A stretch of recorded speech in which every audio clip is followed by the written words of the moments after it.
Vous êtes des gens cultivés, et en tant que gens cultivés, vous savez pertinemment que les Grecs ont toujours tendu, particulièrement Priape, en direction de 3 objectifs. Le beau, le vrai et le juste. Qu'est-ce qui est beau? Qu'est-ce qui est vrai? Qu'est-ce qui est juste? C'est beau, c'est vrai, c'est boche.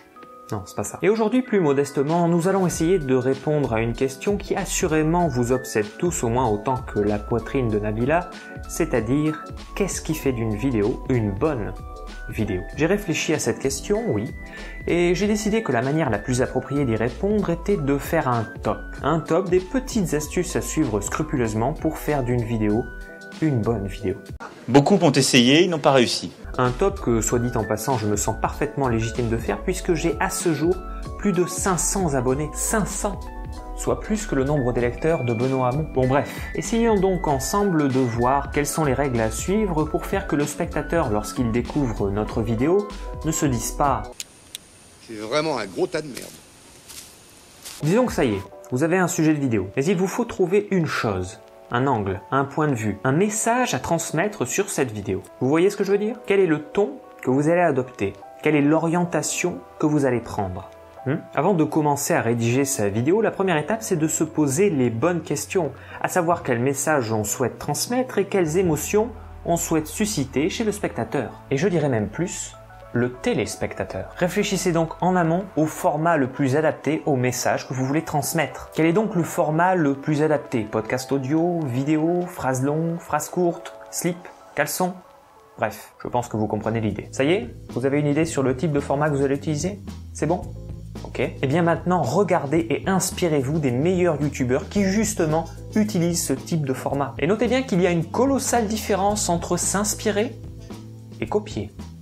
Oui, colossal. Bon, maintenant, vous tenez votre format. Ça y est, vous l'avez entre les mains. Alors maintenant, qu'est-ce qu'on fait? Eh bien, il faut l'écrire, cette foutue vidéo. Et justement, il faut l'écrire comme une vidéo, et non pas comme un texte. Très important. Capital même. Voyez-vous, les amis, pendant trop longtemps, j'ai écrit mes vidéos comme des textes. Textes que j'avais par la suite la lourde tâche de rendre vivants.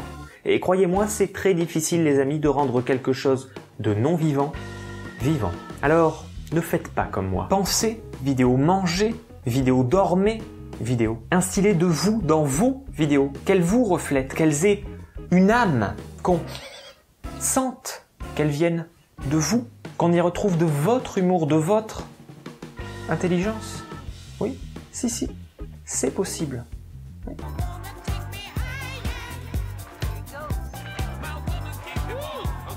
Rythme.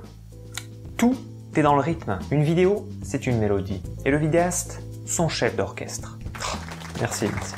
Je sais, c'est beau. Et si je devais faire une autre métaphore, je dirais que les mots doivent couler dans votre bouche comme l'eau sur le lit de la rivière. Merci. Prenez du plaisir. Ça peut paraître des magots, c'est pas un conseil des magots. Ça se sent, ça se voit, ça s'entend quand on prend pas de plaisir. Croyez-moi les amis. Alors bon, forcément, tout n'est pas non plus que plaisir dans les vidéos, évidemment. N'allez pas penser qu'une vidéo se fait sans douleur, sans souffrance. Une femme ne souffre-t-elle pas lorsqu'elle donne la vie à un magnifique enfant? Eh bien une vidéo c'est un petit peu comme un enfant. On le chouchoute, on en prend soin. Et malgré cela, il s'avère terriblement décevant et incroyablement ingrat. Bref, en tout cas, il me semble que YouTube ne nous met pas un couteau sur la gorge et ne nous oblige pas à faire des vidéos. Si on fait des vidéos, c'est quand même qu'à un moment donné, oui, on l'a choisi. Travaillez donc sérieusement sur vos vidéos, donnez-vous de la peine, souffrez, mais quand même, amusez-vous. Ça peut paraître paradoxal, c'est pas du tout paradoxal. Soignez votre décor. Oui, je sais, le mien est particulièrement soigné.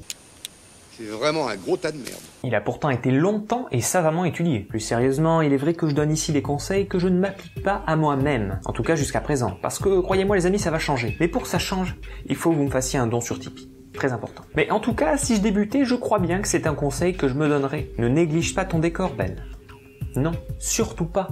Trouvez-vous donc des petits accessoires originaux qui sauront retenir l'attention du spectateur. Ainsi, même si votre vidéo est chiante à mourir, au moins les gens pourront admirer votre décor. Et ça, c'est important. Mais une chose au moins aussi importante, c'est d'être concis.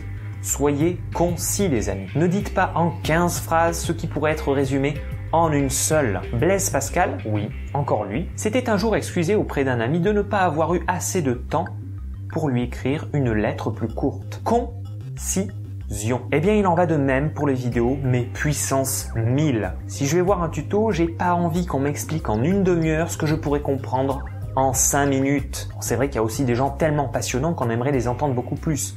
Comme moi par exemple. Mais quand même, en général, mieux vaut être concis et ne développer que ce qui mérite de l'être. Et puis enfin, dernier point, attention à la conclusion. La chute, c'est ce qui fait toute une blague. Eh bien pour une vidéo, c'est pas pareil. Mais c'est quand même important de finir sur une note qui peut-être fera que 2 ou 3 minutes après votre vidéo, on se souviendra d'elle. Et moi, j'ai longtemps réfléchi justement à la conclusion de cette vidéo, au moins 5 minutes. Et j'en suis venu à la conclusion justement que peut-être le mieux c'était de vous soumettre la question que je m'étais posée tout au long de cette vidéo, à savoir, qu'est-ce qui fait, quelles sont les règles qui font qu'une vidéo est une bonne vidéo. Et deuxième question subsidiaire, si j'essayais d'utiliser un mot savant, est-ce que ces règles existent justement? De mon côté, je pense que oui, et je pense vous en avoir exposé quelques-unes. Désormais, il ne vous reste plus qu'à trouver les autres. Voilà, c'était Ben Info Débat, aujourd'hui éclairé par un éclairage particulièrement blafard qui me rend encore plus blanc que Monsieur Propre. Au revoir.